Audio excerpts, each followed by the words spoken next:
Thank you, Dr. SK Ghosh. Um, I am Ziaul Islam. As you already know, that I am an associate professor in Department of Architecture, University of Asia Pacific. So our topic here is occupancy classification and types of construction classification as recommended in BNBC 2020. Today is 20th April 2021, and this training is part of the URP S09 training. Its module number is NS1. I thank International Court Council, RAJUK, SDE Limited, and the World Bank for arranging this webinar. So let's look forward.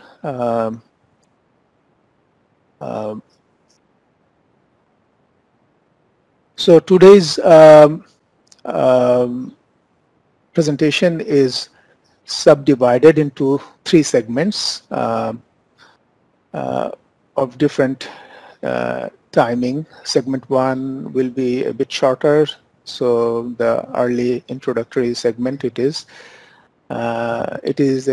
will describe a general outline of occupancy classification and types of construction from BNBC Part 3, Chapter 1. Then we will go for a recess for 5 minutes, and we'll come back then with segment 2, which will be a bit longer, 60 minutes approximately. And it will discuss about occupancy classification, a bit detailed discussion. Then again, we'll take a 5-minute recess, and that will be the beginning of segment 3, approximately a 30-minute session, which will cover types of construction classification, a bit detailed discussion. So after that, in the last 15 minutes, we'll have a question and answer session. As you already know that you can write your question and answer at any moment. You can see a button at the right bottom where there is a question answer tab. You can click on it and put your question. So we will go through the question answer session at the last end of this presentation. So what we will cover here in this presentation today is part of chapter 1, 2, and 3 of BNBC 2020 part 3. Actually, it's part 3's 3 chapters partially covered. So let us get to the topic. We are starting segment 1 here, which is about a general outline on number 1 is occupancy classification, and number 2 types of construction classification. So let us get an idea about occupancy classification. Occupancy classification of buildings is based on occupancy or nature of use. How the occupants use the building, that is the basis of the occupancy classification categorization. It deals with the general and specific requirements of each of the occupancy groups, and more detailed information. Actually, it has a few chapters on it, but the initial brief description of the occupancy groups will be found in BNBC Part 3, Chapter 1. Especially, it starts with section 1.4, where occupancy and construction classification of buildings is a separate section. And there is a table 3.1.1, which describes it clearly. So, what is types of construction classification? Actually, the fire resistance ratings of various types of construction for structural and non-structural members are the basis for types of construction classification. So there are 2 classifications. One is occupancy based and one is types of construction based. So types of construction is determined by fire resistance rating of the structural and non-structural members. The detail of fire resistance, the detail of construction classification will be found in the same chapter, in the same section. However, there is a different table for that, table 3.1.2.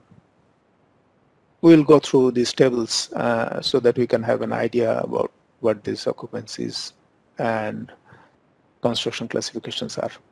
So we start with table 3.1.1. It is the summary of occupancy classification. As you can see, this is a table divided into 4 columns. The first column is about occupancy type, then subdivision, then nature of use of or occupancy, and finally there is fire index with an asterisk, of course. So we'll discuss about the asterisk later on at the end of this chart or table. So as you can see in the occupancy type, each occupancy has been assigned with an alphabet. Here the residential occupancy is assigned with A, educational facilities with B, and so on. We'll go along the table and we'll see that it continues up to M. So there are different letters assigned for different occupancy type, and there is a subdivision where the letter with a number has been used to represent each subtype or subdivision. So here in the residential category, A1 is for single family dwelling, A2 is for 2 family dwelling, A3 is for flats or apartment, A4 for mess, boarding house, dormitories and hostels, A5 is for hotels and lodging houses. In the educational facilities, there are 3 subdivisions or subcategories, B1, B2 and B3. B1 for educational facilities up to higher secondary levels, B2 is facilities for training and above higher secondary education, B3 is preschool facilities. As you can see, the fire index is a number. Here the fire index is 1 for both the categories, both occupancy types. So the table continues. The C is basically for institution of care, institution for care. It has 5 subcategories or subdivisions. C1 is for institution for care of children. C2 is custodial institution for physically capable adults. C3 is custodial institution for the incapable adults. C4 is penal and mental institutions for children. C5 is penal and mental institution for adults. They all have a fire index of 1. But D, E, and F have a different fire index. As you can see, this is 2. So D is for healthcare facilities. There are 2 types. One is D1, normal medical facilities. The other is D2, emergency medical facilities. E is for business. E1 is for office. E2, research and testing laboratories. E3, essential services. F is for mercantile. F1 is small shops and markets. F2, large shops and market. And F3 is for refueling station. Now G is for industrial building. There are 2 categories, subcategories. G1 is low hazard industries. G2 is moderate hazard industries. You can notice that the fire index has been increased in this segment. G1 and G2 and H1 and H2, the number is 3. In the H category, storage buildings, H1 and H2. H1 is low fire risk storage. H2 is moderate fire risk storage. I is assembly. I1 is for large assembly with fixed seats. I2 is small assembly with fixed seats. I3 large assembly without fixed seats. I4 is small assembly without fixed seats. And I5 is for sports facilities.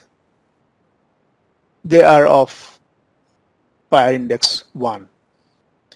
So then comes the hazardous building. J category. So J1 is for explosion hazard building, J2 chemical hazard building, J3 biological hazard building, J4 radiation hazard building. They have the highest fire index number, that is 4. So we are almost at the end of this occupancy classification table. K is for garage, K1 is parking garage, K2 is for private garage, K3 is for repair garage. As you can see, the fire index rating varies between different garages. It's a bit unconventional for a same occupancy type, but we'll get onto that later. L is for utility, M is miscellaneous, M1 is for structure, special structures, M2 is for fences, tanks and towers. So here we can get an explanation of this fire index. The fire index is an absolute number. Occupancy group having same fire index may be permitted as mixed occupancy, and different fire index shall be separated or detached as per provision of this code. So we are getting 3 new terminologies because so far we were clear that there are one particular alphabet assigned to each occupancy, and it has subcategories. So that is clearly stated out that this occupancy is for residential, or this is for educational, for healthcare or something. But here we can find 3 new terms. One is called mixed occupancy, the other is separated occupancy, and the other is detached occupancy. So let's have a look to those things, what is meant by mixed, separated and detached occupancy. So mixed occupancy, here at least we can see that there are multiple mixed occupancies, but the first one is about non-separated use.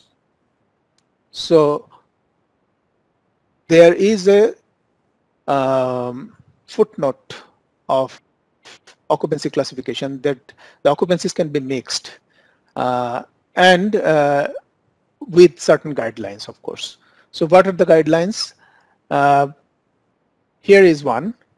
It says that the following occupancies shall not be required to designate as separate occupancy classification from uses to which they are accessory to any occupancy group other than occupancy group J.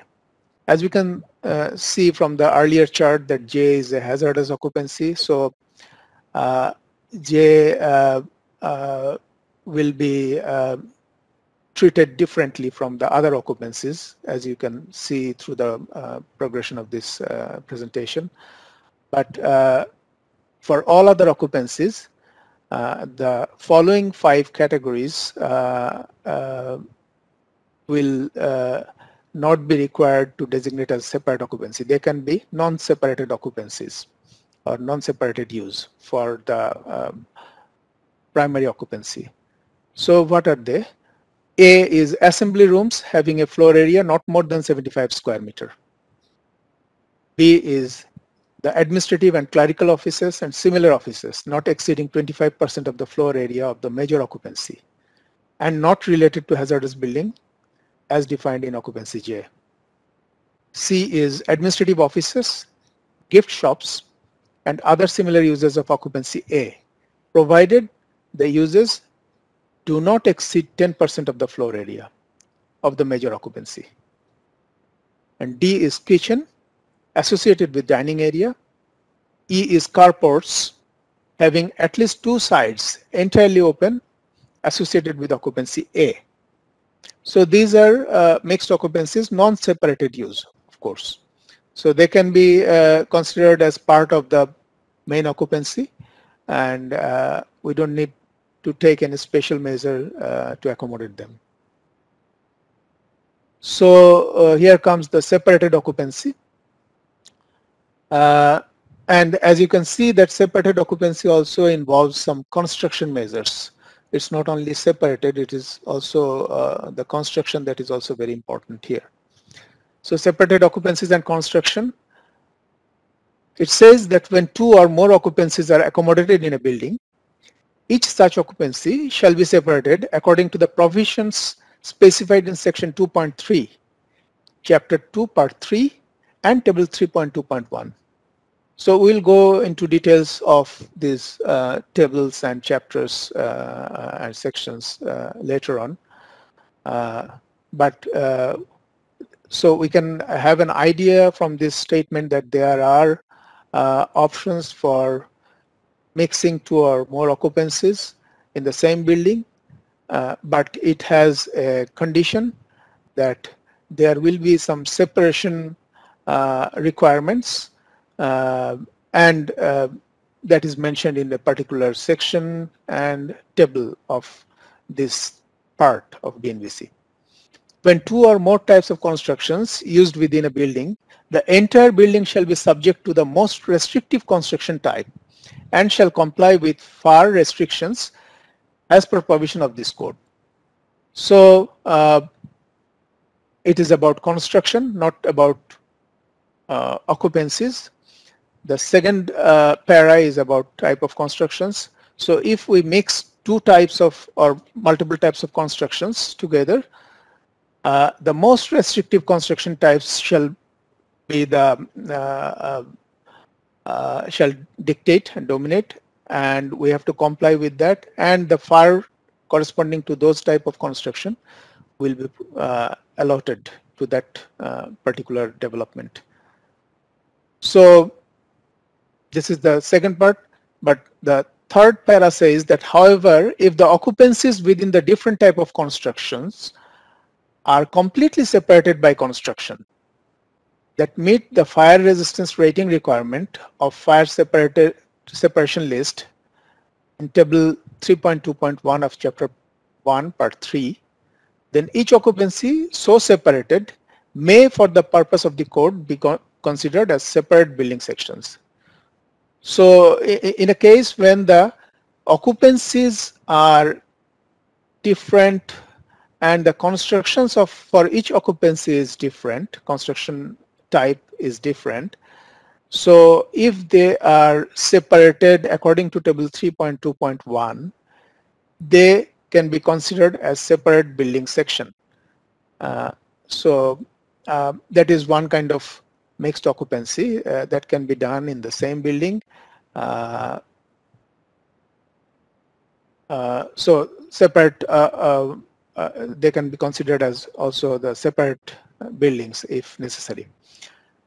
So restriction for mixed construction. In buildings of mixed construction, no structural element shall be supported by construction having a lower fire resistance rating than the required for the element being supported. So it's quite clear that no lower fire rated construction will support a higher fire rated construction. So let's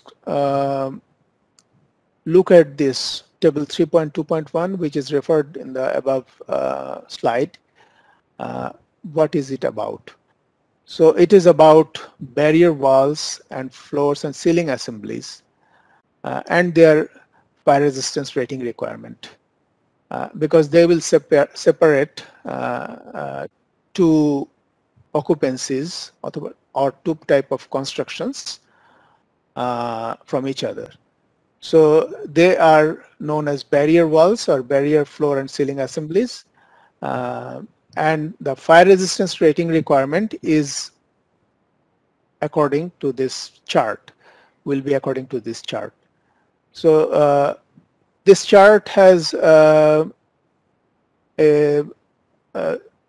you can see that there are rows in the top side and columns in the left side, one column having the same occupancy numbers A1, A2, A3 up to M1 and M2. Here is also A1, A2, A3 up to M1 and M2, and in between them there are three options. One is a number, the other is NA or not applicable, and the other is NP or not permitted.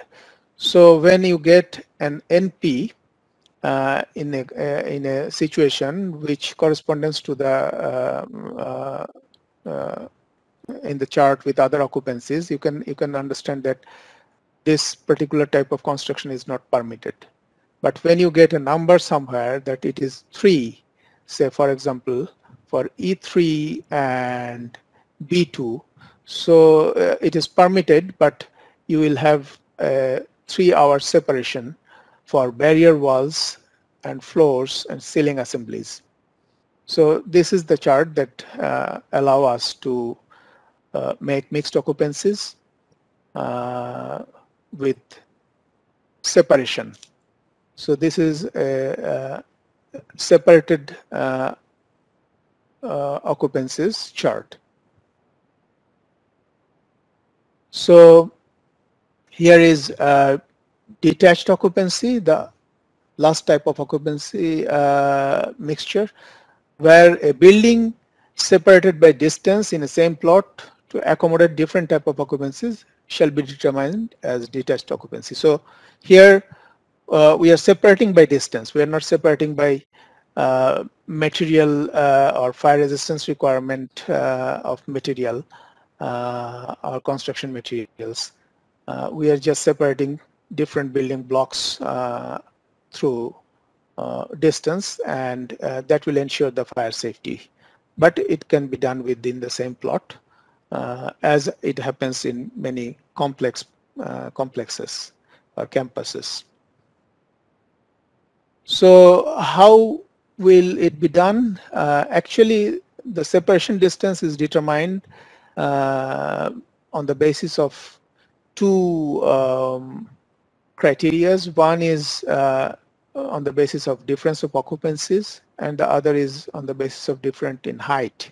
As you know, for tall buildings, we have a separate separation rule and or setback rules.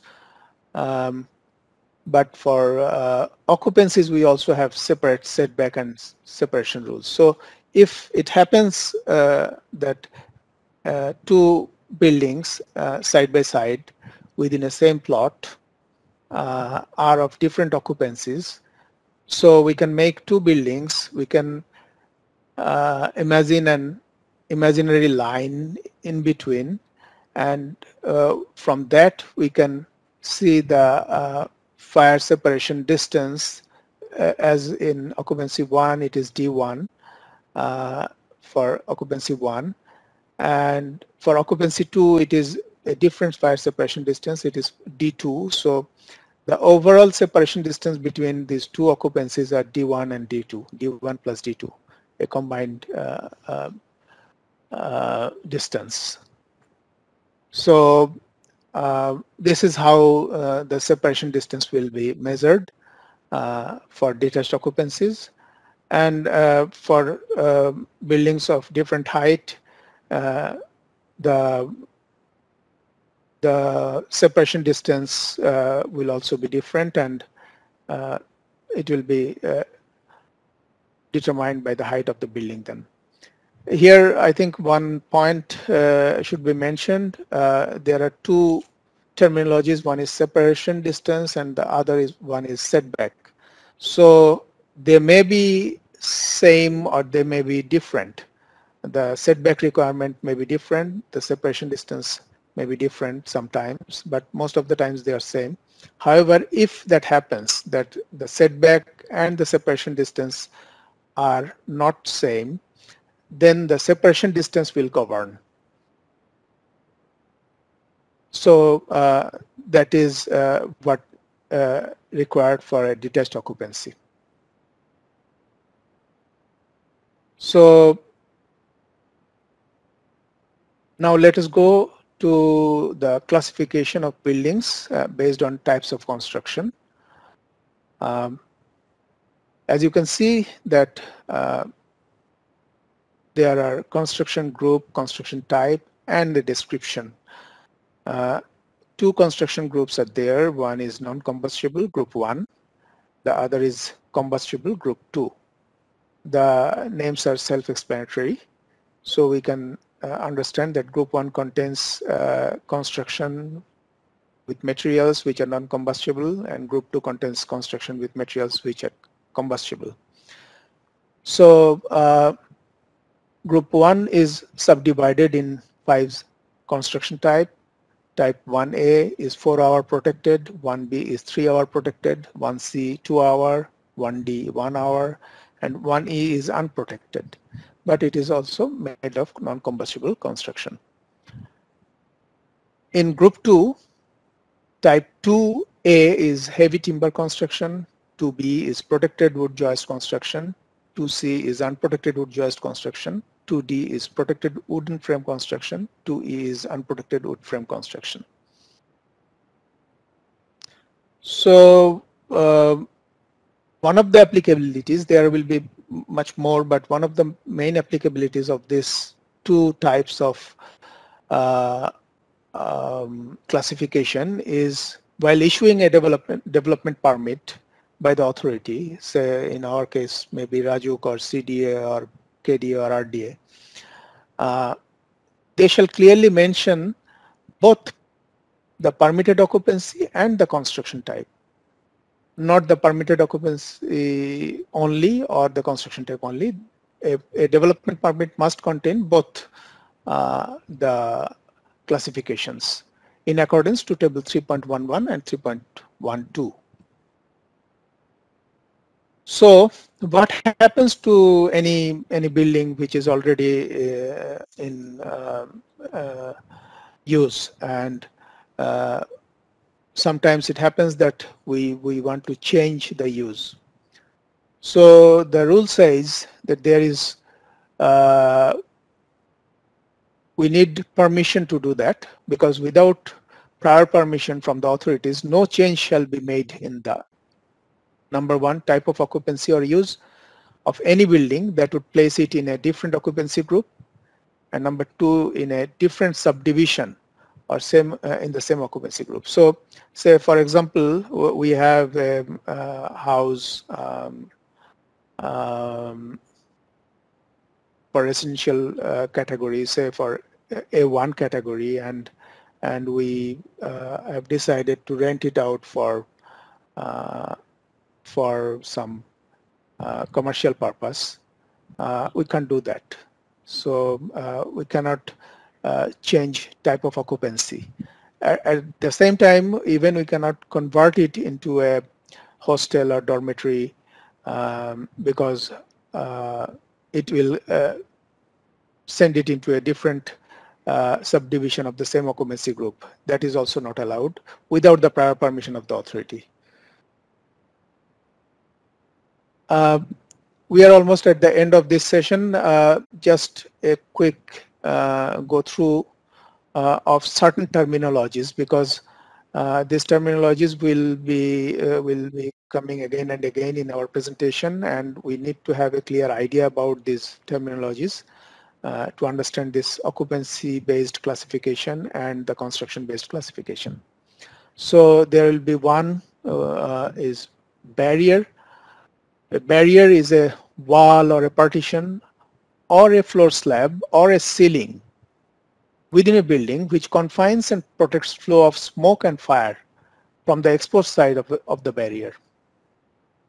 The fire rating of barriers shall be complied with the provisions of this code.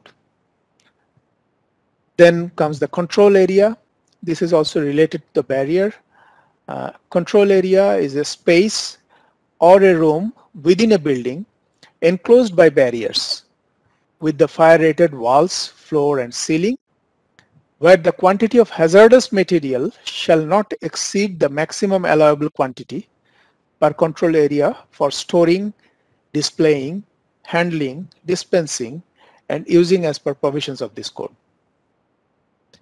Then comes fire separation distance, a minimum distance which is to be maintained between potential sources and or between structures for fire safety. In case of difference between building setback and the required minimum fire separation distance measurement, the higher value shall be implied. So I was wrong in actually mentioning that the fire separation distance will be determinant. Actually, it says that the higher value shall be implied, either setback or the fire separation distance, which one is higher. Okay, so there is a rejoinder here first. Mixed occupancy. Mixed occupancy is when two or more occupancies are amalgamated in a building, shall be termed as mixed occupancy. Non-separated space condition.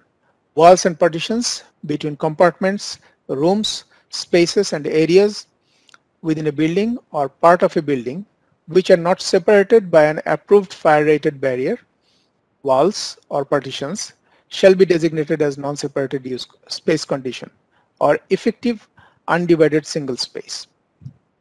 Separated occupancy.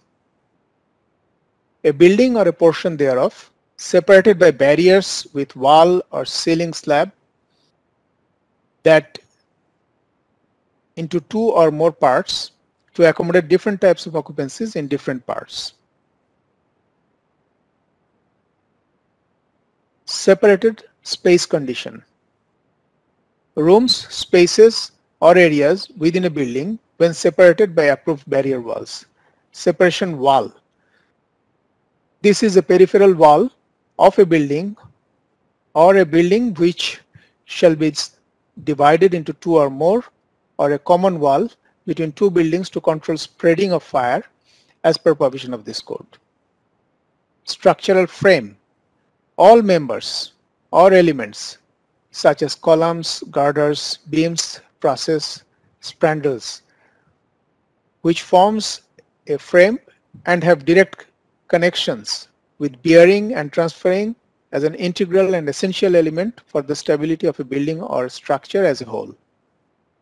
Unprotected. The element that shall have no prerequisites of fire protection rating. Combustible material. Any material which burns and enhances the magnitude of fire. Party wall.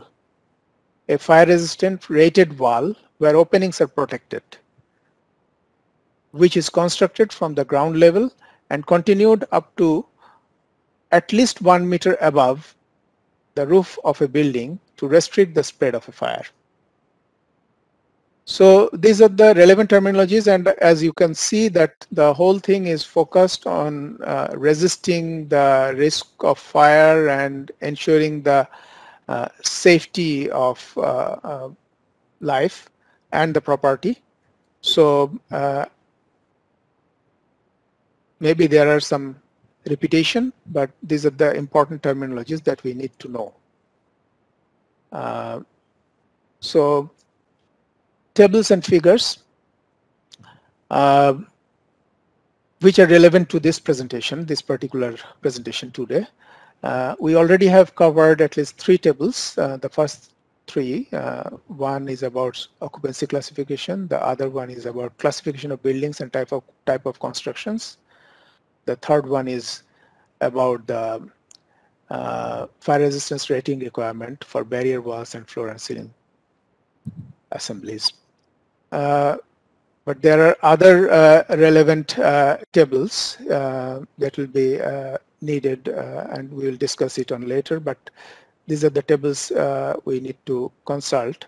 Table 3.2.2 is about fire resisting rating of the exterior wall. Table 3.2.3 is about the fire resistance rating of the opening protection assembly. Table 3.2.4 is about the permitted type of construction and fire zones of various occupancy group. Then there are 2 tables which deals with hazardous materials exempted amount.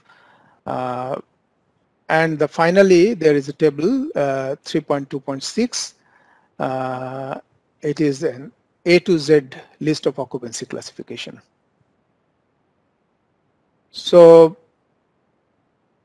this is the end of the first segment. Thank you for your patience, and we will have a recess for 5 minutes. So thank you. So let's start with our second segment, the occupancy classification. In this segment, we have a quite a number of changes than the previous building code had. The occupancy classification, there are a few new classifications added here, some new subcategories and some new occupancies been redistributed. So there are a few changes. So let's look at it. The main occupancies are, right now there are 13 occupancies, main occupancies, and they have individual subcategories, sub-occupancies. Residential, educational, institution for care, healthcare, we have gone through it already, so I won't just repeat it. One thing is stated here that every building or portion thereof and land use shall be classified according to the use of the character of its occupancy as a building of occupancy A to M as defined below. So while discussing them, we also need to know about certain more aspects which are stated in section 2.1.2, 2.1.3 and 2.1.4 of part 3 chapter 1 of BNBC. The first one says that utilities under occupancy L is incidental to operation in all other type of occupancy except occupancy J shall be considered as non-separated use of the main occupancy, but shall be taken special safety measure as per provision of this code. So L, although it is a separate occupancy, individual occupancy, but it will be mostly considered as non-separated use, except in the occupancy J. But there might be special safety measures to accommodate it as a non-separated use. So 2.1.3 says that we have a table called A to Z list, table 3.2.6. It says that any occupancy or use type not mentioned specifically in table 3.2.6 A to Z list or elsewhere in the code shall be classified by the Board of Appeals under the occupancy group to which its use most closely resembles, considering the life safety and fire hazard. So if there is any project that doesn't fall into any categories that we can find in these occupancies, we can refer it to this Board of Appeal, and they will assign a occupancy for that particular project, which will most closely resembles. But what will be the basis? The basis will be the considering the life safety and fire hazard. On the basis of that, they will decide the category of classification of that project. 2.1.4, each occupancy group shall be subdivided as detailed in the following sections. The detailed classification, including mixed occupancy provided in the 3.2.6, is non-exhaustive. So 3.2.6 doesn't cover all the occupancies. It might be, there might be other occupancies left out. So if there is any use or character of occupancy in a building which is not mentioned here, it shall be classified as per the provisions of the earlier section 2.1.3. Now let us go to the details of each occupancies. So the residential occupancy, we start with that. This occupancy shall include any building or portion thereof providing sleeping and living accommodations to related or unrelated group of pupils with or without independent bathrooms, cooking and dining facilities, except any building classified under occupancy C or D. This occupancy shall be subdivided as follows. So as we can see this para, the sentence structure is made in a manner where we first tell about the infrastructure that is to be that we are talking about. It is a building or portion of building. Then we are talking about the use of the building for sleeping or living.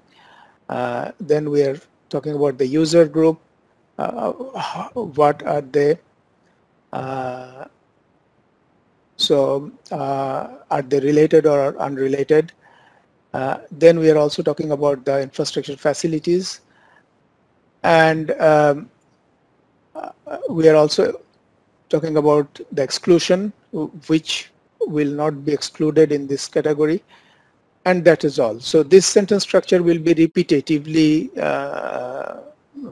carried through the code, because it will be a bit repetitive, and I'm sorry if it sounds boring, but this is the structure of this part and this classification. So we will be seeing this sentence formation again and again, and probably this is good for us to understand it in these subcategories, so that we can look for special details for each category. So we start with A1, single family dwelling. This shall include any building, row type or semi-detached or detached, from neighboring buildings by distances required by the code and having independent access to the plot, which is used as private dwelling by members of a single family. A2, two-family dwelling. This shall include any building, row type or semi-detached or detached, from neighboring buildings by distance required by the code and having shared or independent access for two families and having facilities for living, cooking and bathroom facilities independent of each other. A3, flat or apartment.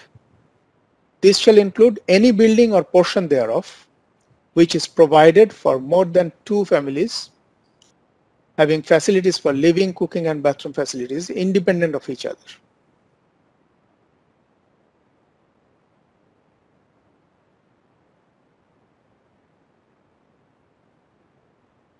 Then comes A4, mess, boarding house and dormitories and hostels.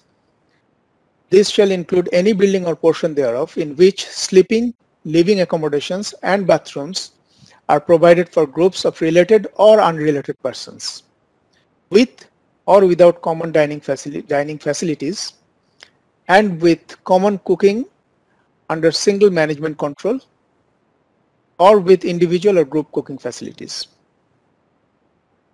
A5, hotels and lodging houses.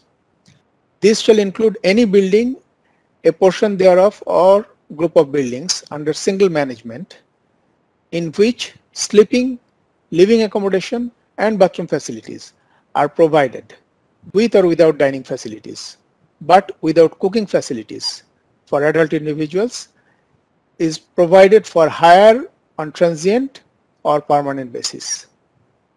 So that concludes the A group, that residential group. We start with the educational facilities, occupancy B.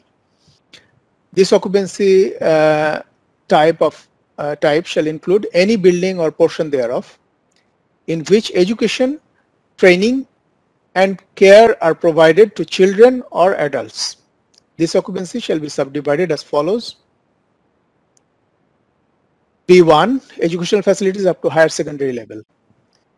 This shall include any building or portion thereof used for purpose involving assembly for instructions, education and recreation for more than 6 persons on regular basis to fulfill the requirement of an academic curriculum approved by the government up to higher secondary level, and which is not covered by occupancy I.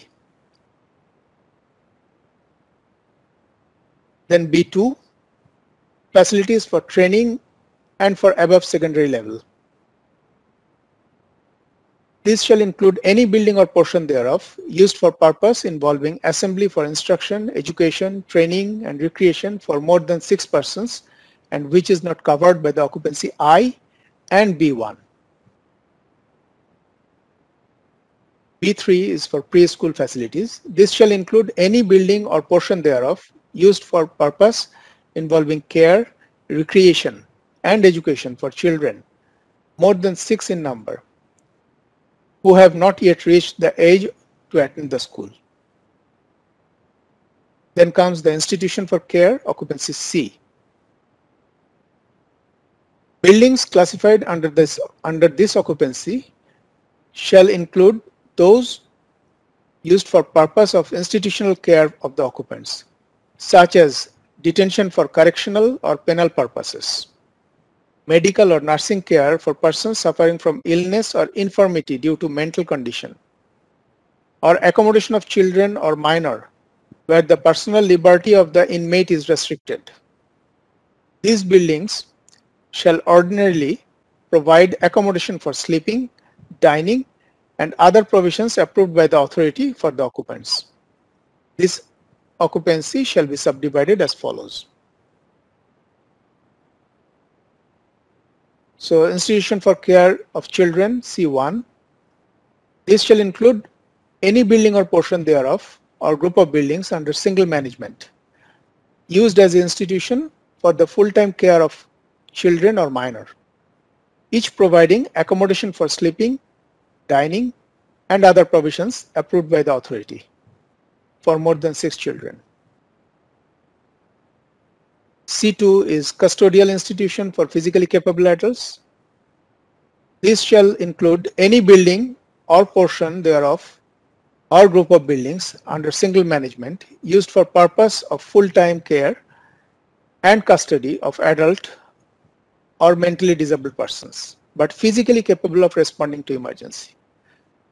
Now, I would like to add few words to this situation, because we can see that all the classifications or occupancies have their descriptions, but the underlying tone is about whether the occupants can respond to emergency, especially in institutional category C1, C2, C3, C4. You can see that there are people who are infirm, who cannot move without assistance. There are children who cannot be, who are on custody of some other members, adult members of the society. So in case of any emergency, they probably won't know how to respond to the emergency. So these are all custodial institutions or care institutions where the occupancy is decided in a manner that where the people will be independently able to respond to an emergency or not. So let's go to the third segment of it, C3, custodial institution for incapable adults. This shall include any building or portion thereof or group of buildings under single management used for purpose of full-time care and custody of persons physically or mentally incapable of responding to emergency. C4 is penal and mental institution for children. So this shall include any building or portion thereof or group of buildings under single management used for housing children under restraint or who are detained for penal and corrective purposes, in which personal liberty of the inmate is restricted. C5 is penal and mental institution for adults. So this shall include any buildings or portion thereof or group of buildings under single management used for housing persons under restraint or who are detained for penal and corrective purposes, in which personal liberty of the inmate is restricted. Now comes occupancy D, healthcare facilities. Buildings under this occupancy group shall include those used for purposes of providing medical care, diagnostic facilities, and treatment to persons suffering from physical discomfort, in which sleeping accommodation may or may not be provided. This occupancy shall be subdivided into as follows. D1 is normal medical facilities. This shall include buildings or portion thereof or group of buildings under single management in which essential medical facilities having surgery, emergency and casualty treatment facilities, general or specialized medical and other treatment are provided to persons suffering from physical discomfort. So it is about treating the persons with physical discomfort. These are all general medical facilities.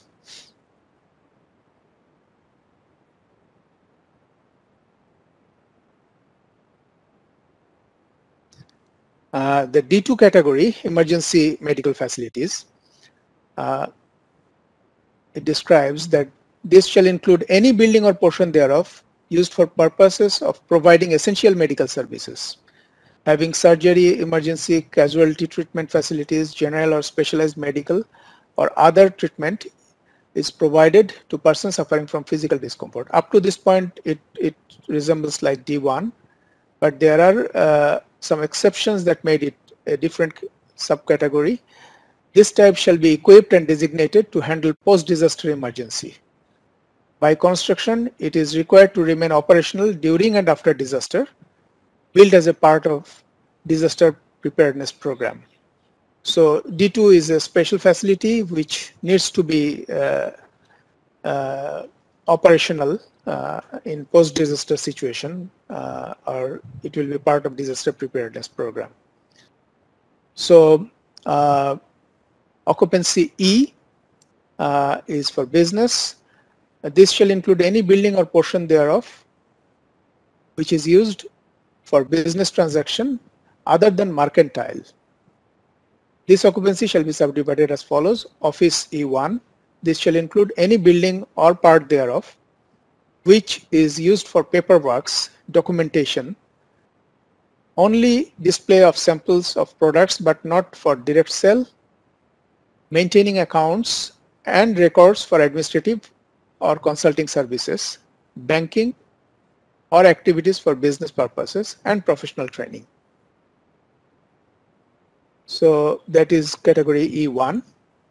Category E2 is about research and testing laboratories. This shall include any building or portion thereof which is used as research establishment and or test laboratories involving hazardous materials within the limit of exempted quantity permitted in this code. The third one is E3, essential services. This shall include any building or portion thereof used for purposes of providing emergency services and utilities which are required to remain operational during and after a disaster or other emergency situations.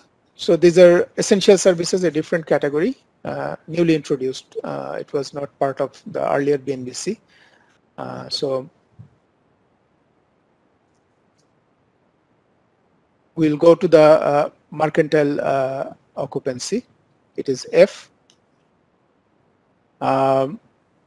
This occupancy type shall include any building or portion thereof or group of buildings which is used for display and sale of merchandises. This occupancy shall be subdivided as follows. Small shops and markets, F1. This shall include any building or portion thereof which with an area divided or undivided not exceeding 300 square meter, used for purpose of displaying and sales of merchandise, either wholesale or retail, with or without incidental storage and service facilities. Large shops and markets, F2 category. This shall include any building or portion thereof with an area divided or undivided more than 300 square meter, used for purpose of display and sale of merchandise, either wholesale or retail, with or without incidental storage and service facilities. The third one is refueling station, F3. This shall include any building or portion thereof used for providing refueling and maintenance without repair services for automobiles, which is moderately hazardous in nature.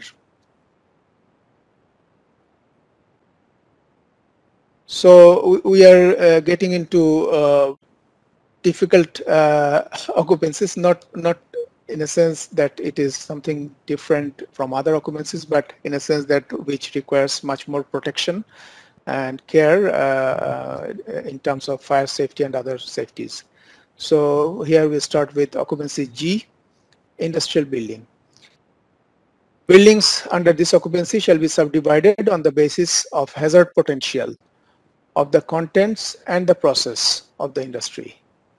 So it is the hazard potential of the contents of an industry or the process of an industry that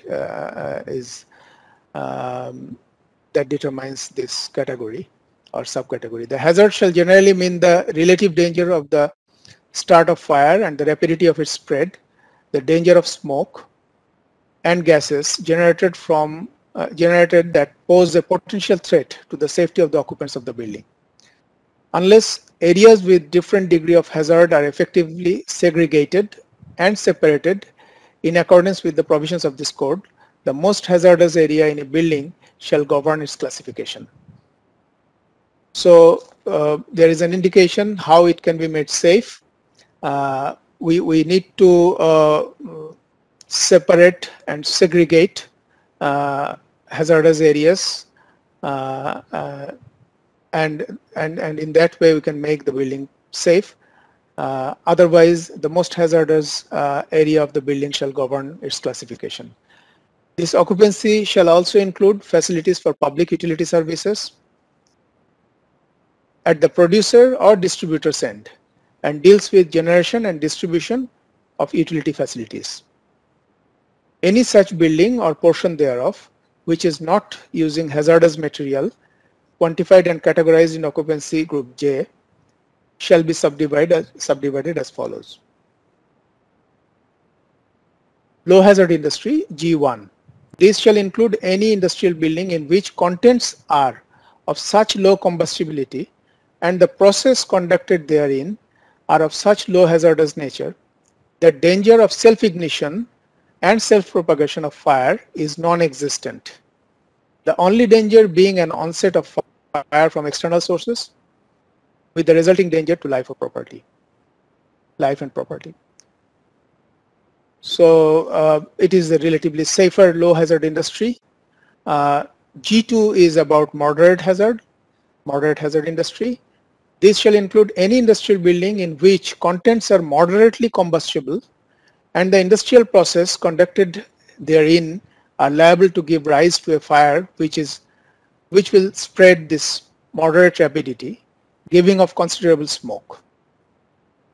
So it has moderate hazard. Then comes the occupancy group H, storage buildings. Buildings under this occupancy group shall include any building or portion thereof used primarily for storage or sheltering of goods, wares, merchandises, vehicles or animals. Any such building or portion thereof which is not used for storing hazardous material quantified and categorized in occupancy group J shall be subdivided as follows. So occupancy group H comes into two categories. One is low fire risk storage category H1. The other is moderate fire risk storage category H2. H1 is the category where this shall include any building or portion thereof which is used for storage of materials or other contents which do not constitute the danger of self-ignition. And in the event of fire, the rate of burning shall be less than moderate rapidity. So we will have more details in the fire segment, fire chapter part 4, about what is low fire rapidity or moderate fire rapidity or high fire rapidity. That will be discussed on the later presentations. But for the time being, the low fire risk storage occupancy says that it has contents or storages of materials that has less moderate rapidity of fire. So moderate fire risk, less than moderate moderate rapidity of fire. So it is not moderate, it is less than moderate rapidity. So for moderate fire risk storage, it is the building of, it is describing that they shall include any building or portion thereof which is used for storage or materials which do not constitute the danger of self-ignition, but which in the event of fire will burn with moderate rapidity.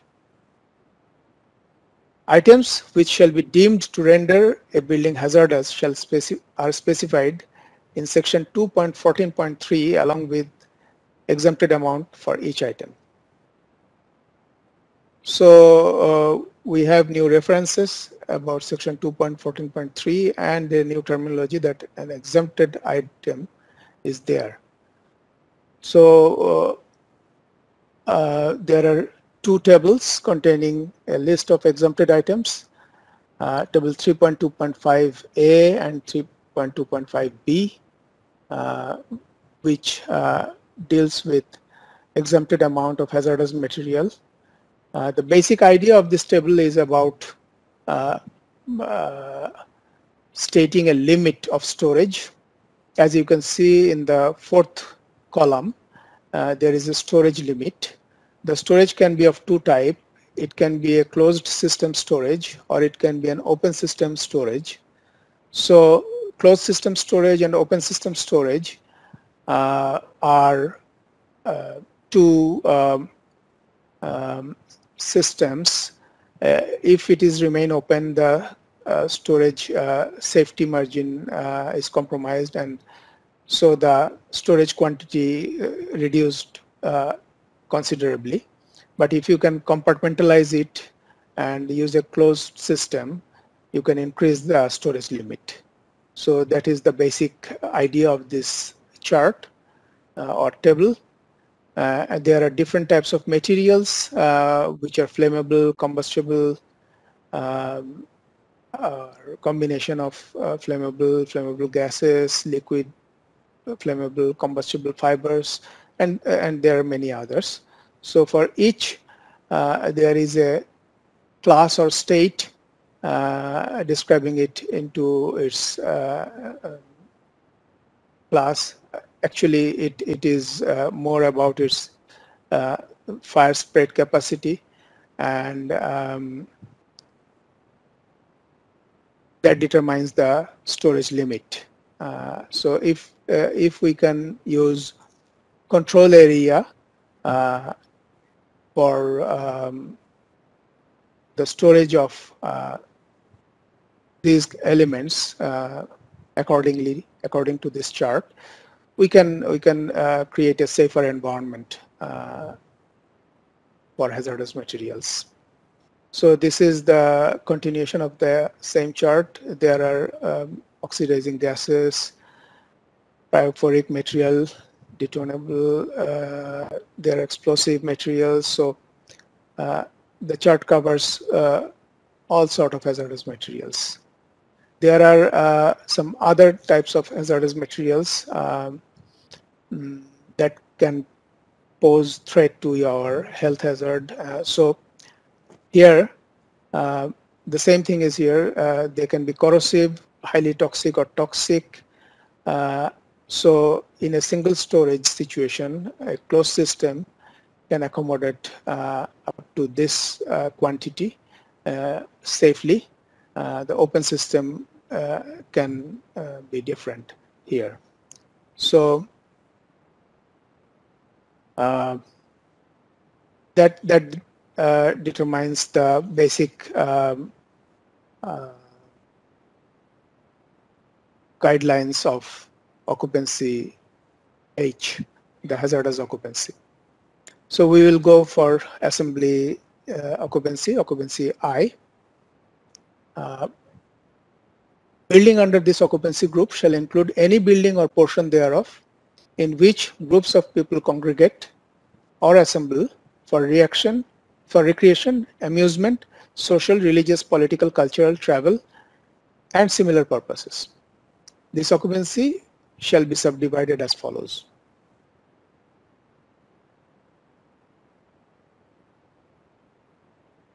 Large assembly with fixed seats, I1. This occupancy shall include a building or a portion thereof for assembly in a space provided with fixed seats for 1,000 or more persons.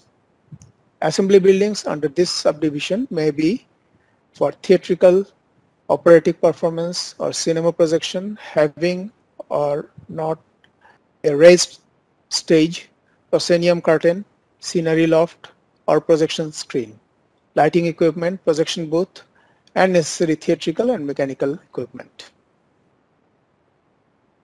Small assembly with fixed seats, I2. This occupancy type shall include any building or portion thereof primarily meant for use as described for building under occupancy 2, but with fixed seats for less than 1,000 persons in a space.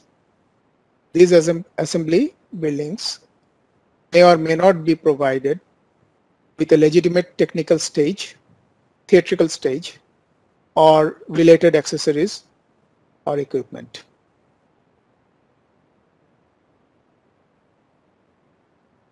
So the I3, large assembly without fixed seats, this occupancy type shall include any building or portion thereof for assembly in a space in which there are no fixed seats, which may or may not be provided with a legitimate stage or theatrical accessories, and which has accommodation for 300 or more persons.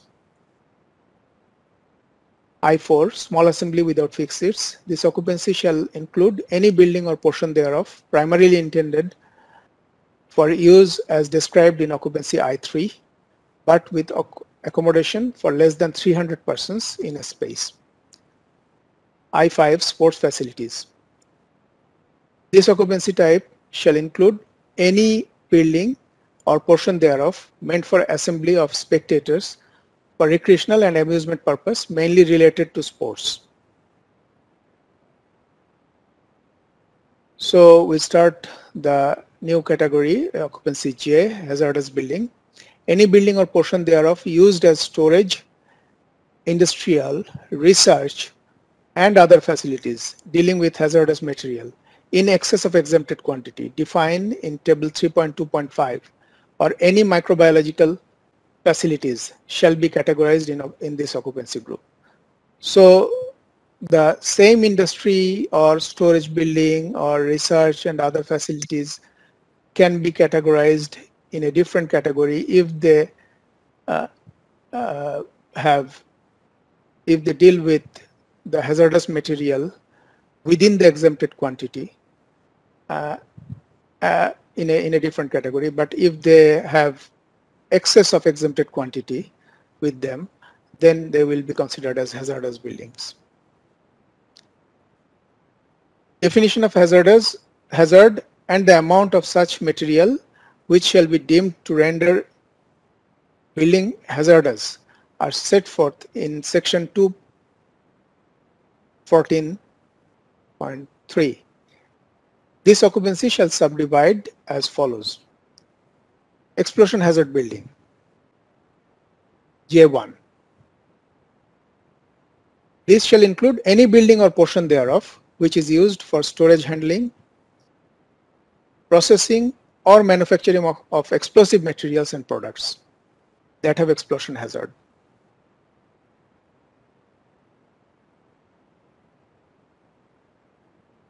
Chemical hazard building, J2. This shall include any building or portion thereof which is used for storage, handling, processing, or manufacture of materials and products that are highly corrosive, toxic, poisonous, and physically harmful, including corrosive and toxic alkalis, acid, and other liquids or chemicals producing flame, fumes, radiation, and explosive, poisonous, irritant, or corrosive gases. Biological hazard building, J3. This shall include any building or portion thereof which is used for storage, handling, processing, and manufacturing of materials and products that use biological processes and in which the risk of harmful biological threat to the occupants exists. J4. Radiation hazard building. This shall include any building or portion thereof which is used for storage, handling, processing, or manufacture of materials and products that use nuclear and radioactive processes and in which the risk of radioactive contamination exists.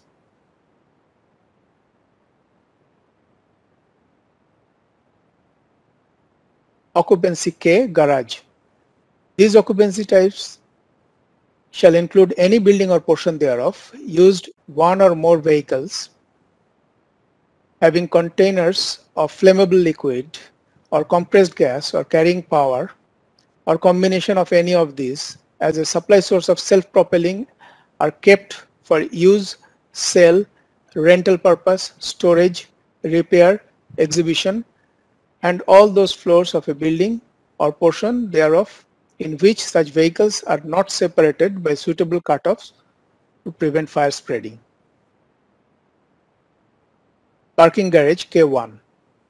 This occupancy type shall include any building or portion thereof used solely for parking motor vehicles for a limited period of time. Private garage K2. This occupancy type shall include any building or portion thereof used as store for owners or tenants' motor vehicles for private use for unlimited period of time.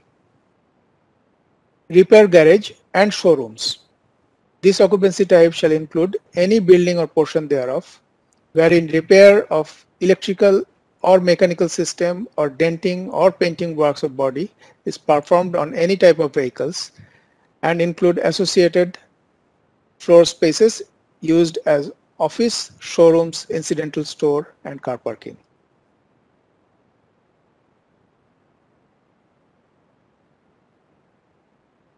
Occupancy L, utility. This occupancy type shall include any building or portion thereof used to install any type of equipment to provide support services to any building or portion thereof or group of buildings of all occupancy groups and with special provisions for occupancy group J. This shall also include all public and private utility facilities of the consumer's end that are located within the consumer site, and all installations are required special care to ensure life and property safety as per provisions of this code.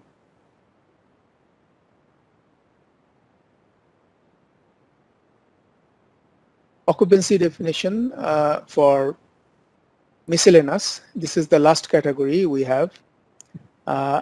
Buildings under this occupancy shall include special buildings not covered in other occupancy groups. These occupancies shall be as follows. Special structure M1. Any building or structure which is neither listed in the A to Z list nor covered in any occupancy group provided in this code but unique in character may be categorized in this group by the Board of Appeals. Each and every individual M1 structure shall be complied with NFPA or equivalent standard for the life and fire safety. M2, fences, tanks and towers. This shall include fences and boundary walls over 1.5 meter high, standalone structures for gravity water tank, and towers for telecommunication, power distribution, air traffic control terminal, or observation towers. So this is the main description of the occupancy classification for each occupancies, and at the end of this session we will visit a list of occupancy classification. It is table 3.2.6 located at chapter 2 of part 3. At the end of this chapter we can get table 3.2.6, Let's have a look to that table.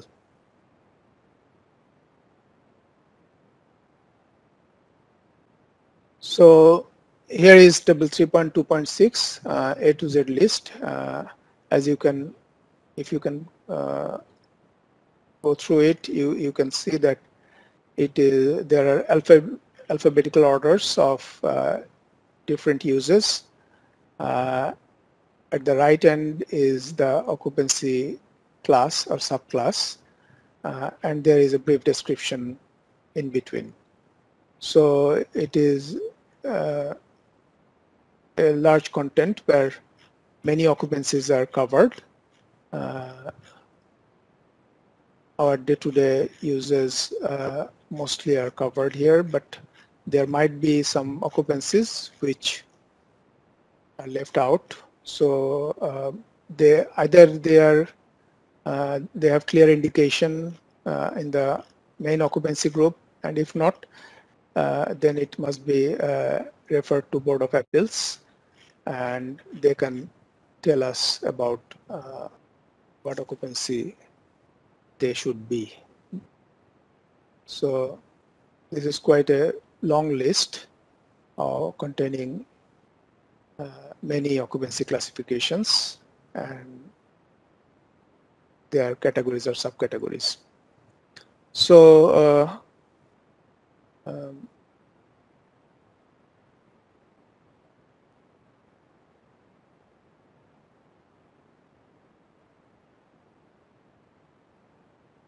so that is the end of this segment, and then we'll come back 5 minutes later again, taking a 5-minute recess. Thank you.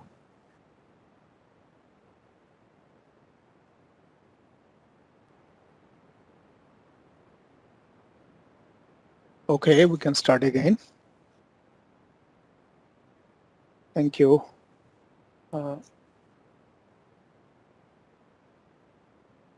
So I hope you can hear me.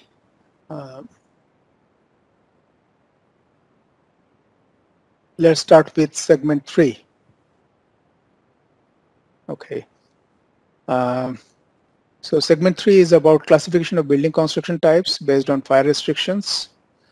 It is mostly covered in chapter 3 of part 3 in BNBC 2020, but it also is very largely covered in part 4 as well. So actually all the occupancies are covered, all the classifications are covered in both part 3 and part 4 very well. So today our scope limits limits our discussion to part 3 only. That's why we won't go to the details of part 4, but maybe there will be a later presentation by Professor Helali on part 4 that will clarify a few things better. So this is the classification of building on the basis of types of construction. We have already gone through it. So we know that there are combustible and non-combustible types, and each have 5 sub-construction types. So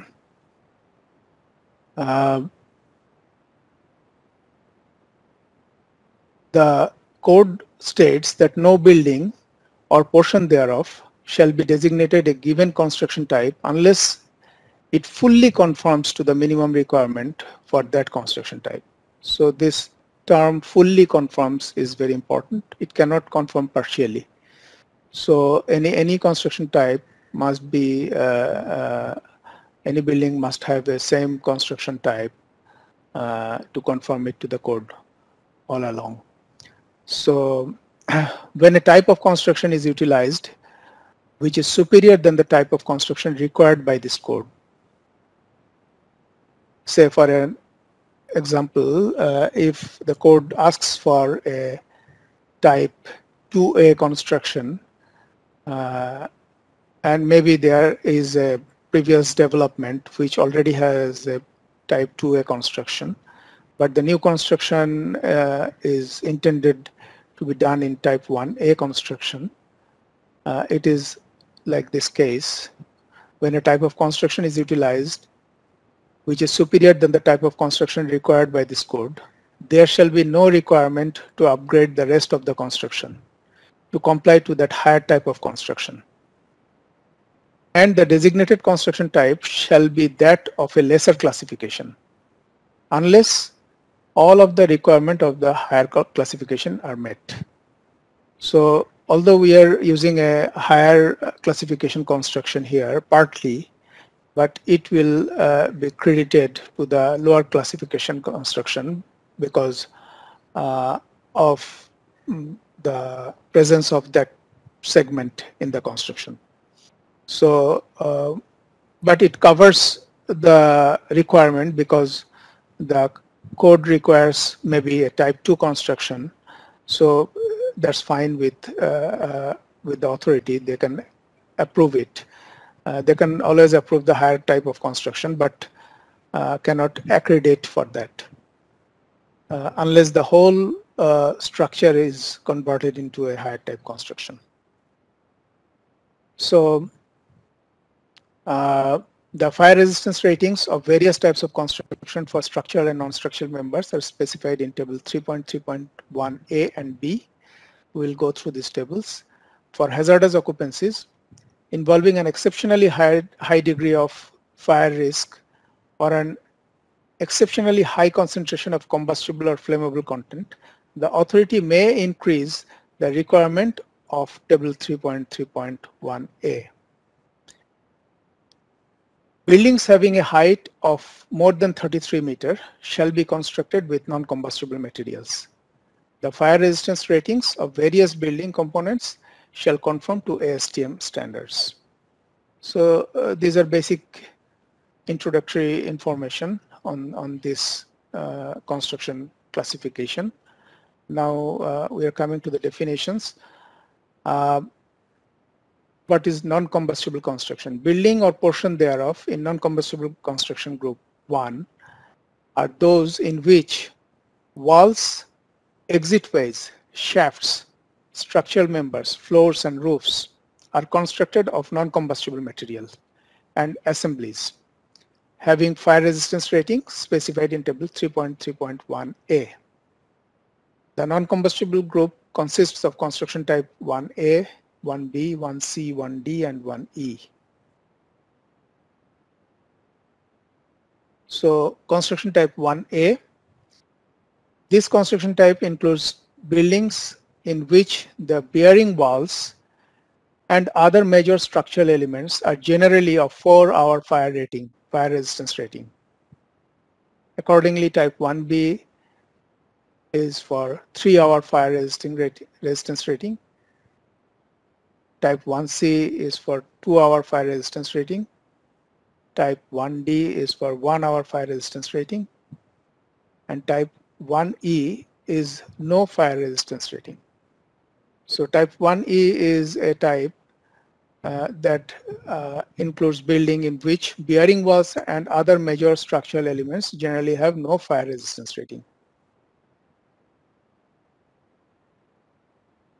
For group 2, where combustible construction is there, buildings or portion thereof in combustible construction group 2 are those in which walls, exitways, shafts, structural members, floors and roofs are constructed wholly or partly of combustible materials, having fire resistance ratings specified in table 3.3.1b.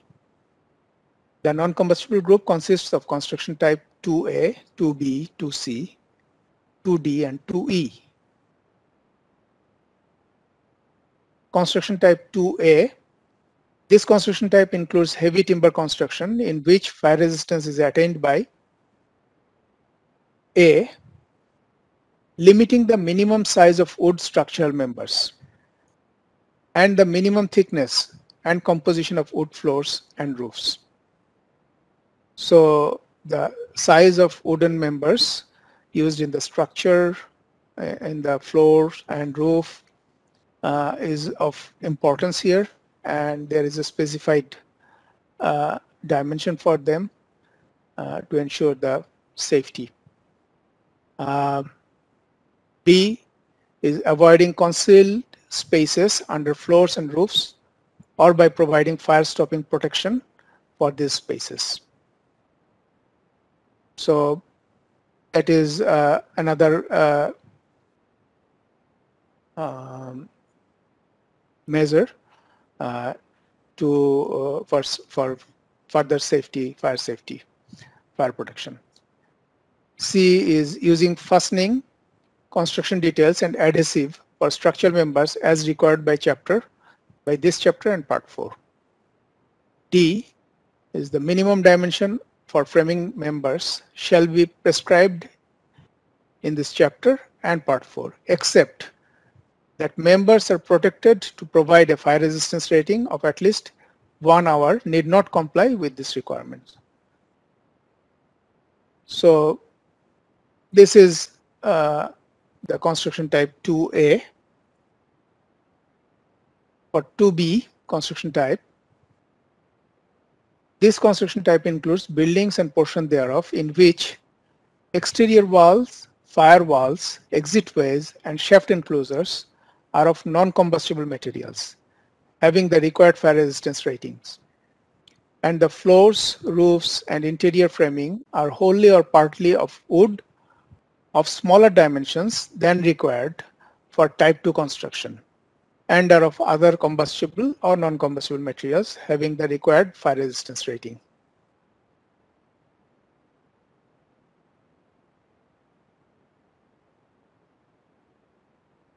So construction type 2C, this construction type includes buildings and portion thereof in which exterior walls, firewalls, exitways, and shaft enclosures are of non-combustible material having the required fire resistance rating.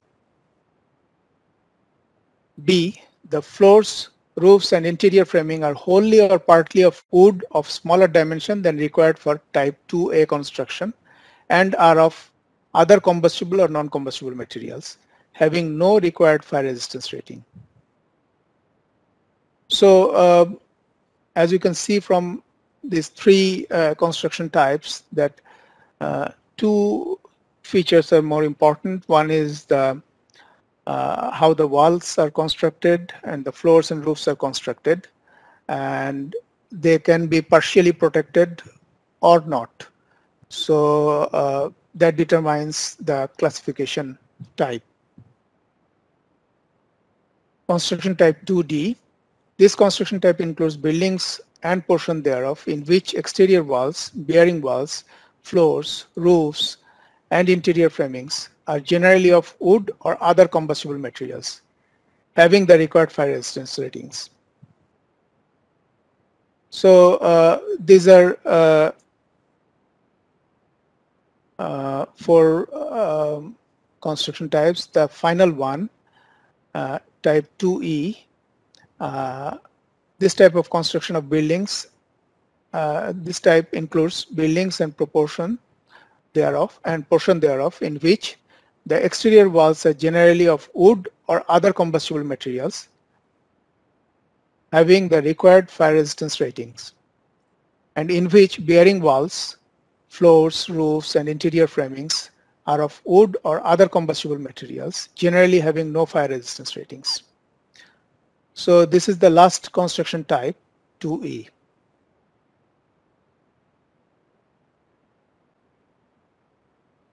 Now about construction separation.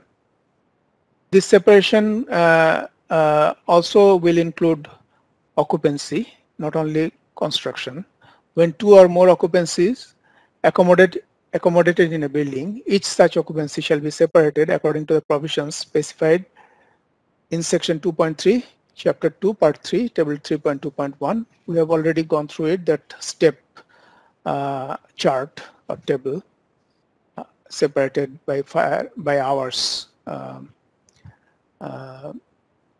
So the second para says that when two or more types of construction used within a building, the entire building shall be subject to most restrictive construction type and shall comply with fire restrictions as per provision of this code. However, if the occupancies within the different types of constructions are completely separated by construction that meets the fire resistance rating requirement of fire separation listed in table 3.2.1 of part 3 chapter 1, then each occupancy so separated may, for the purpose of this code, be considered as separated building section.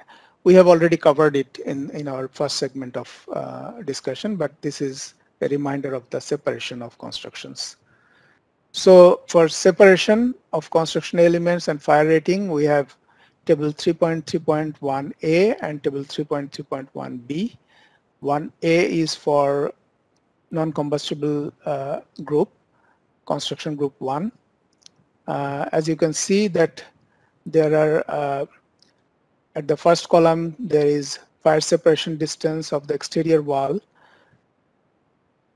Then comes the construction element of the exterior wall.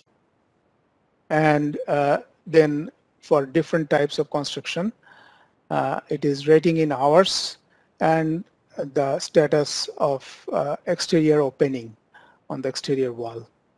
So this table 3.3.1a, we are not going into the detail of each of the components. It is for any given situation, we can at least see certain aspects like if we have better setback or separation distance, we can have an effect on fire rating or fire separation rating, and also on the exterior openings decision.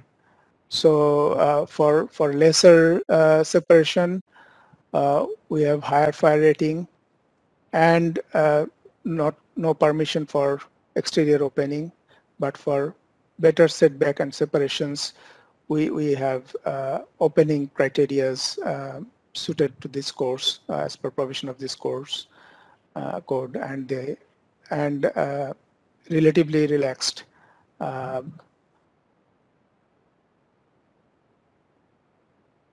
rating. So this is the first table describing in detail each component of our construction, the walls and the roofs and the floors and shafts and party walls or fire exits and their fire rating and their opening where necessary. And there are three situations which determines which part will be made with non-combustible material and which are not permitted and which has no limit. So the shade has a meaning here in this table. This part will be non-combustible. The white part may be combustible, made with combustible situations. So this is the first chart. The second chart, table 3.3.1b, is about fire rating of construction group 2. It is combustible materials. The same structure is followed here.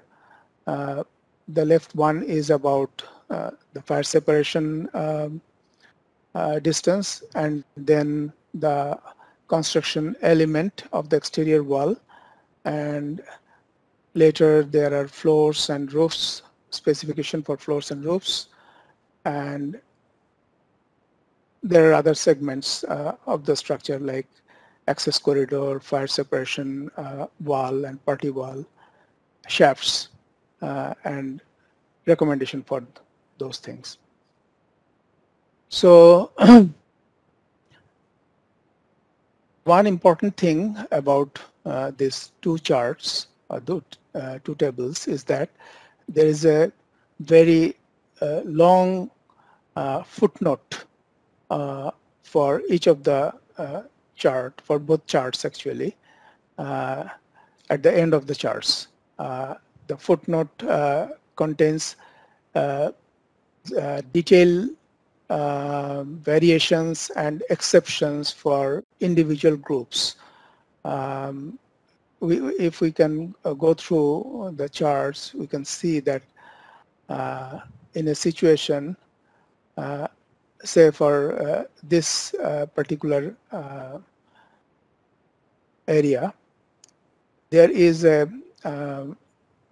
symbol I above 1, which is clarified in these footnotes. So it says that materials which are not non-combustible as defined in this code may be used in non-bearing construction element as per provision of the code. So each superscript here has an explanation underneath, and so that we can go through these explanations and can get an idea of each of the detailed requirement for each occupancy group. So that's the end of this segment. Thank you. And I think it's time for the question answer session.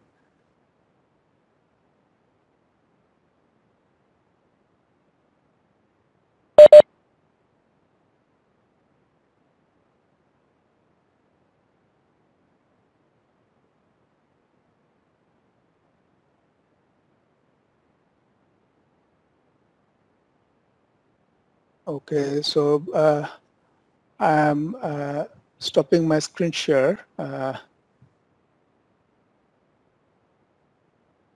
Okay.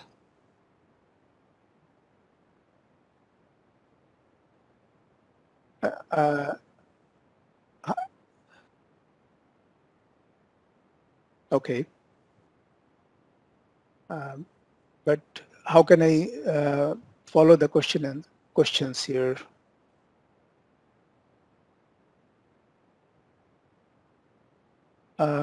In the screen share mode, I can't see the questions here. Yeah. Okay. Okay, I'm stopping here. Okay.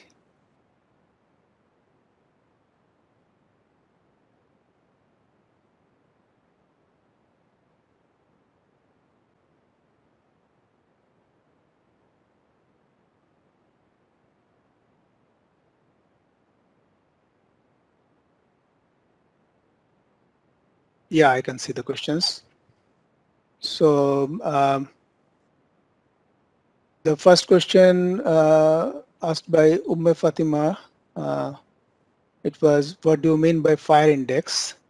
I think it was explained in the first table where it stated that occupancies with same fire index can be mixed, and occupancies with different fire index may not be mixed or needed separate arrangements, separated use or separate arrangements for coexistence. So actually, fire index is a fire related requirement that says which occupancies can mix with other occupancy and which needs extra precaution or may not mix. So this is one, C1 and C3, same fire index. C1 and C3, yes, they are same fire index.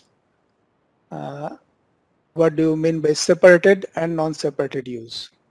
Well, non-separated uses are those which can be which can accompany the main occupancy group without taking special provisions, special structural or fire provisions, but separated uses are situations where two occupancies or multiple occupancies are separated by requirements of fire resistance materials and constructions. So they have to be separated, separate type of constructions. They can be within a building or they can be separated by distance. The next question is,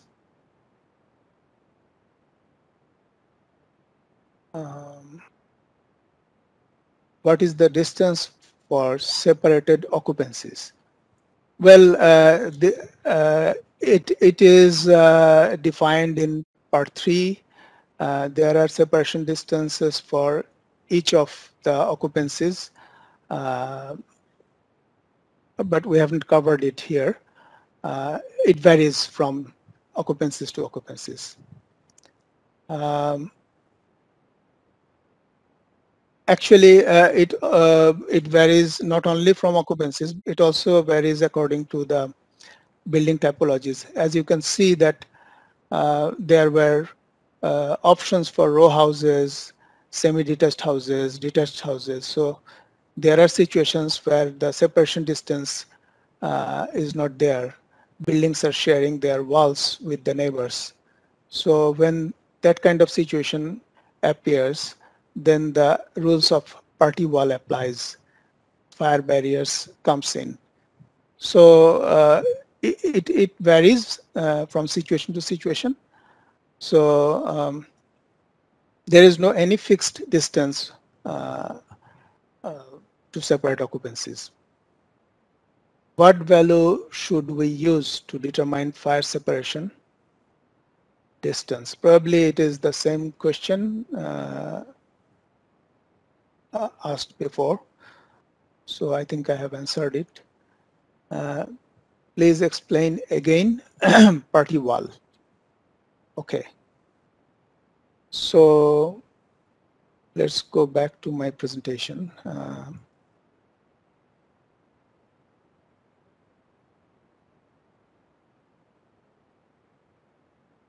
A party wall is a fire resistance rated wall where openings are protected, which is constructed from the ground level and continued up to at least 1 meter above the roof level of a building to restrict the spread of fire. So party wall is a wall at the property line, actually, adjoining two buildings. It is a fire rated wall and where openings are protected. So it is constructed from the ground level, and it will, at the top, it will go 1 meter above the roof line to protect the spread of fire. So that is what a party wall is.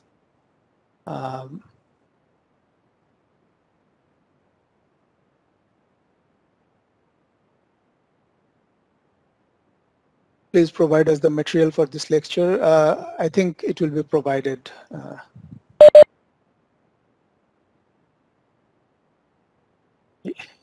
Okay. Okay.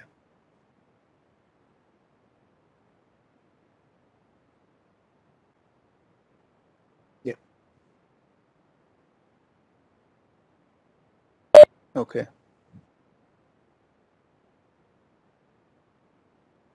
Okay.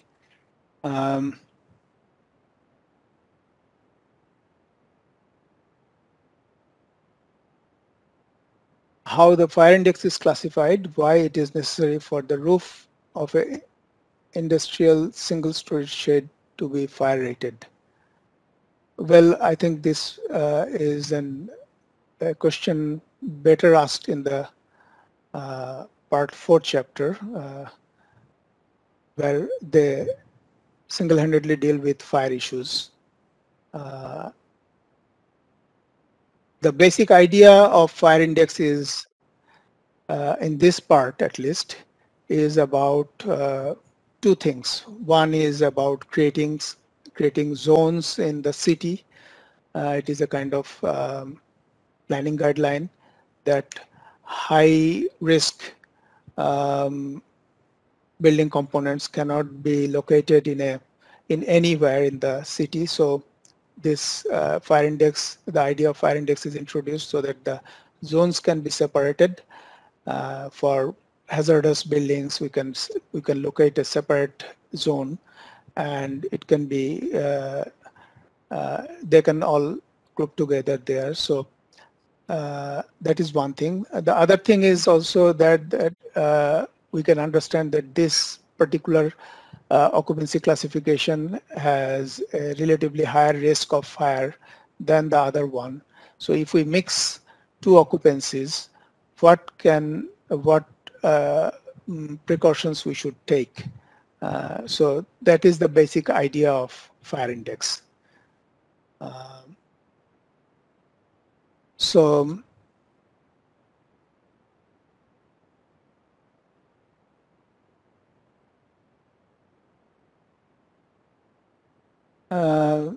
there is a question probably asked by engineer Mohammad Mustahid Azad. Maximum factory buildings fall in construction category type 1B, which requires slab thickness 6.2 inch for 3 hours fire rating, but structurally is overestimated even for a big panel. Is it not increasing project cost? 2.5 hours fire rating instead of 3 hours, not enough. Actually, the code has already decided on it. We have the necessary safety requirement for each category. So that is abiding here. Abiding, we must abide by.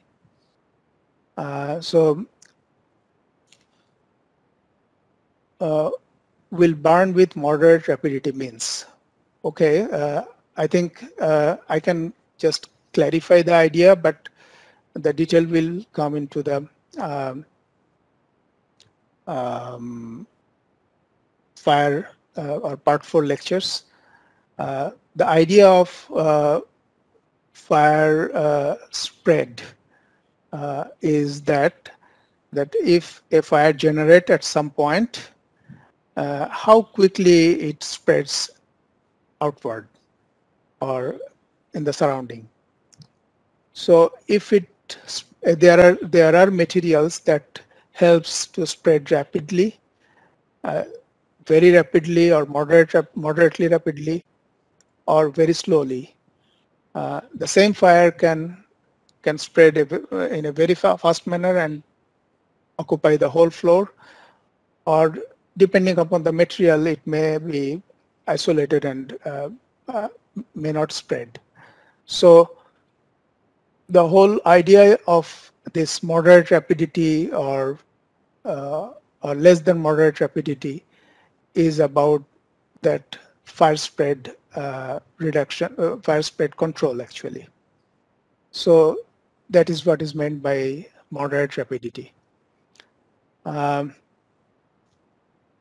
there is a difference between occupancy of assembly with or without fixed seats? Well,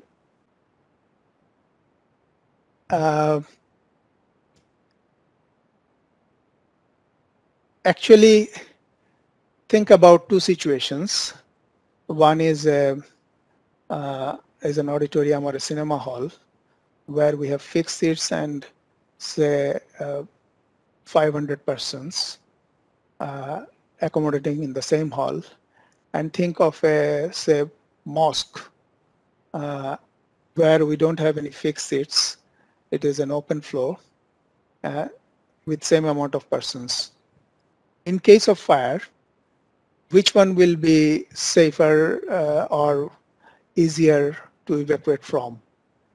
So the whole classification is also about safety of people, and therefore the criteria of fixed seats and without fixed seats actually comes in. The question here is, refueling station could be in the group of hazardous building, occupancy is J.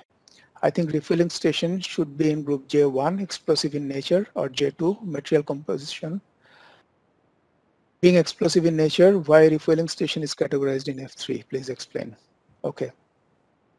Actually, refueling stations also need a permission from our Bishforok Adhidaptor, and they the code here categorize it as F3 depending upon the quantity of exempted quantity of the material as guided by the other authorities. It is not only the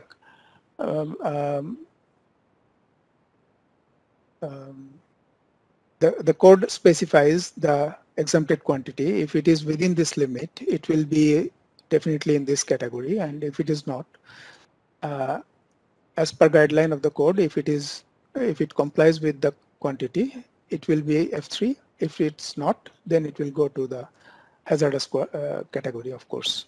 You are right that it can also be categorized as hazardous building. If a building has a occupancy such that condition 1, 300 people congregate in one area on second floor and the upper floors are residential. Condition 2, 300 people congregate in one area on roof and the lower stories are residential. What should the rationale to select an occupancy category for the building under those two conditions? Actually, when 300 people congregate in a building, it is I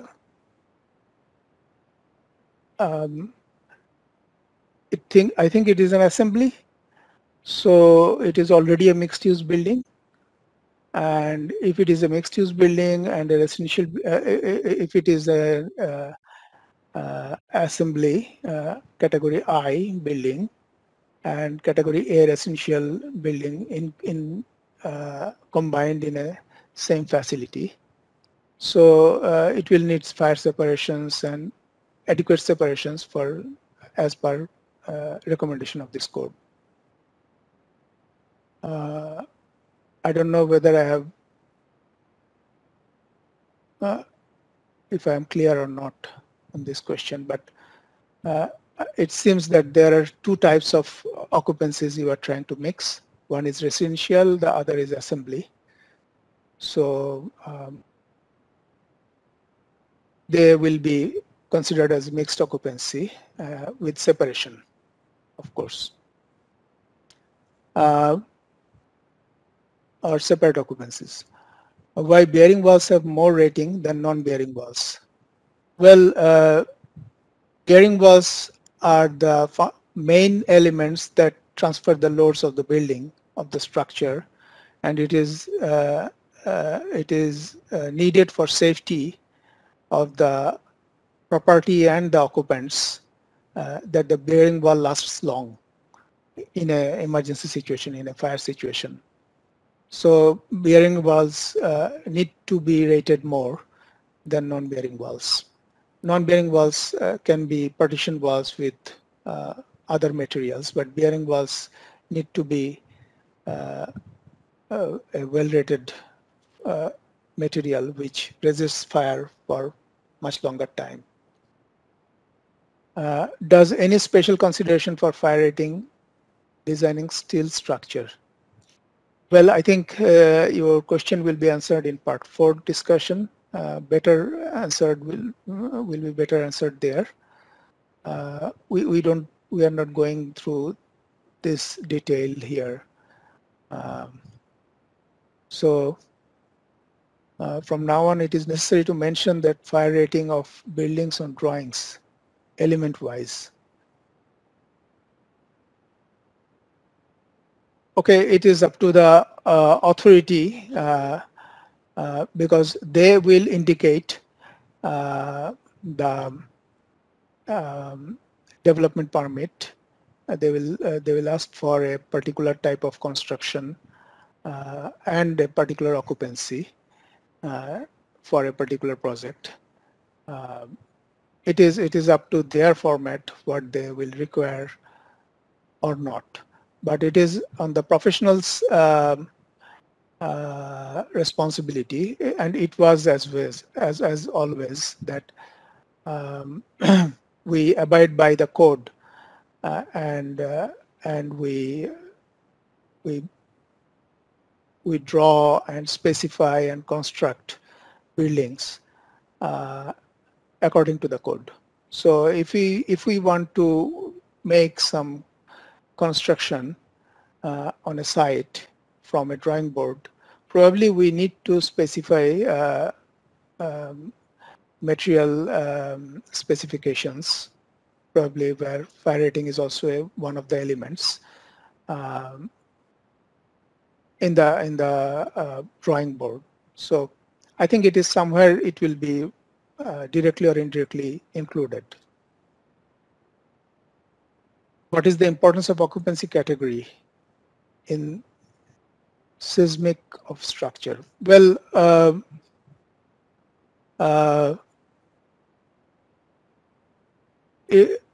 the construction classification is more related to the fire and seismic situation, definitely. But occupancy has a very indirect connection in a sense that when a building is occupied by many occupants in seismic situation, what will be the emergency evacuation procedure and like other safety measures will be considered in those occupancy categories. What is the guideline for steel structure, both low-rise and high-rise? Actually, we are not discussing material in detail in this presentation. Why building code separate A1 and A2? Is there any separate provision in BNBC?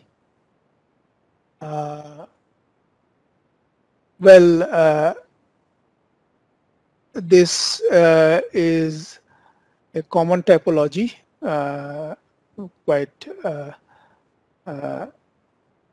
quite commonly found in Bangladesh, where there are single-family houses, there are two-family houses, and there are multi-family houses. So for smaller construction in many rural or semi-urban areas, we have A2 typologies which were now subdivided into a new category. And probably with the provision of row type or semi-detached type construction, it will help to increase densities if necessary in the long run. So what steps should be taken, should be needed when the structure is defined as it not occupancy, the occupancy category as per BNBC. I'm not very clear about this question. What steps should be needed when the structure is defined as it not occupancy, the occupancy category as per BNBC? I'm not very sure about it, what it means.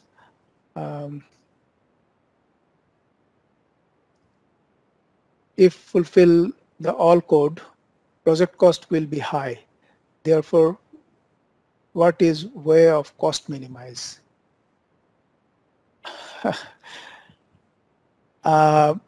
The code, building code deals with the safety of life and property. So it is up to the authority, the owner of the project, the professionals, that they make a safe and habitable structure within a reasonable cost, of course. I think we have a different occupancy, different construction group inclusion in this part, where combustible materials are also included, where relatively lower cost buildings can be done. But then again, cost cannot be the determinant of our safety. So safety first. What about boiler separation wall? Is it must be done by 10-inch RCC wall, or 10-inch brick wall can be provided? Well, you have to go through the code for that particular information, because there is no prescription here. For any component that has a explosion risk or fire risk, it has to be separated, and it has to be separated either by distance or by barrier wall. So the distance, how much it will be, or the barrier wall, what the material or thickness or it will be, has to be checked from the code, and or it might be both distance and barrier wall. So this session is about a general understanding of the occupancy and the construction classification. We are actually not going to the detail of materials, and but the idea, I think you are clear already, that there is a need for separation. So the specification will say that how much separation is needed here. Is boiler can be set on the floor above ground floor, that is first floor above for a 3-storied utility building. If boiler has a hazard of explosion, then it falls into a hazardous category. And like any other hazardous category, it needs separation. I think you better consult the code, but the general understanding of it says that any explosion hazard component must be separated by distance from the main occupancy. So these are the questions. Thank you all. Okay. Yep. Yep.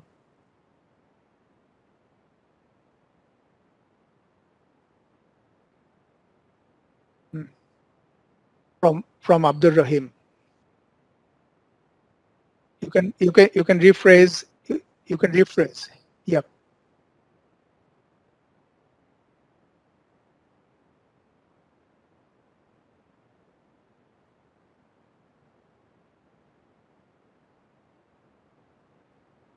Well,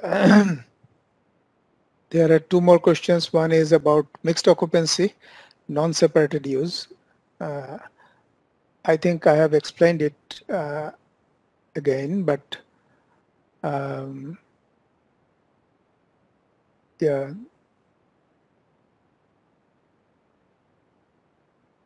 C1 and C3, same fire index.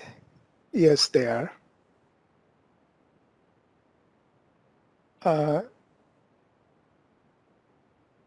Well,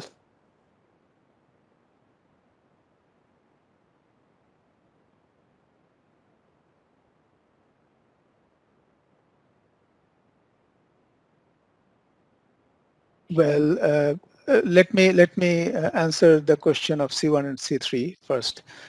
Well, here it is said that C1 is institution for care of children and C3 is custodial institution for incapable adults, and they are of same fire index. They are fire index 1. Yeah, but I don't understand exactly the purpose of this question, because there are other categories or subcategories in the same fire index. C1 and C3, if the question is that if they can be mixed or not, the code has different provisions in different tables and general guidelines about when we will go to the detailed descriptions of each occupancy. We'll see that there are general and specific guidelines about each of the occupancy classifications. That will determine if the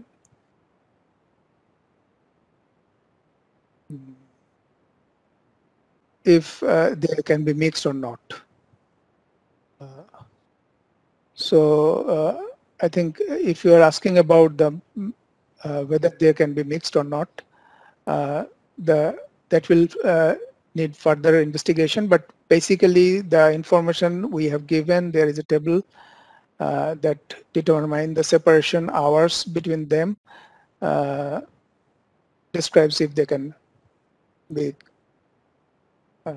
used together or not. Okay, there is a question.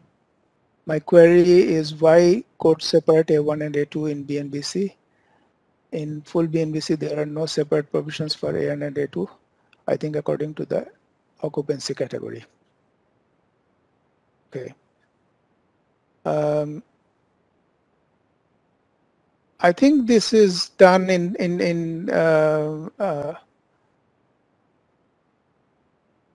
terms of encouraging a relatively higher density situation or moderate density situation in our context. They have more or less all occupancies of A1, A2, A3, A4, A categories have many similar similarities. A1, A2 are similar, of course, but they have some differences as well. If you go through the code, you can find it. Why, since there is inability issue? Actually, I don't understand. If it is if you are indicating about disability or something, well, there is a separate segment in part 3 which deals with differently able people. So it is there. We are just not covering it today. What steps needs to be taken when it is observed that the structure is not made with maintaining occupancy category as per BNBC? Well, it is up to the enforcing authority. They will take necessary measure. First of all, it is illegal, so they will take legal measures, of course. Is there any height limitation for construction I1A and 1B, IA and IB? Well, we'll discuss in detail in tomorrow's presentation about the height and other limitations. For high-rise construction, we have mentioned that it has to be at least 1B category construction. So 1A also is there. Both can be done. But the code in this part, at least in part 3, it doesn't specify separate height limitations. We have to investigate in part 4 if there is any bindings for that or not. Thank you.